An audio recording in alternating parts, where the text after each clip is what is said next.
Γεια σας, Νίκος εδώ. Θα σας δείξω σήμερα πώς να κατεβάσετε το Bandicam. Για αρχή, πηγαίνετε στο Google Chrome.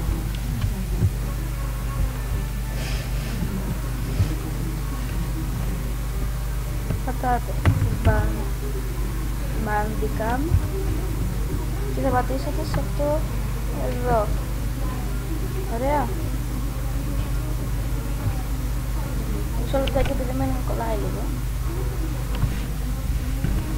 Ωραία. Εσείς θα πατήσετε εδώ.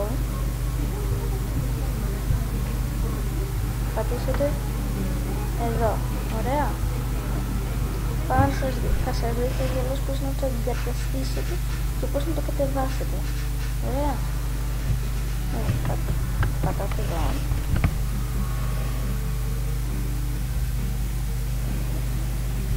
Και θα βάλω εδώ πέρα ένα παραθυράκι. Επειδή εγώ το έχω κατεβάσει 2 φορές, θα διαγράψω το ένα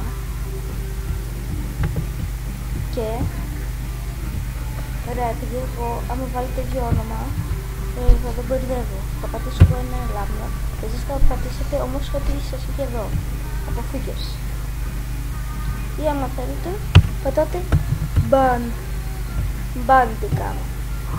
Να, ωραία. Ωραία, πατάτε αποφύγες.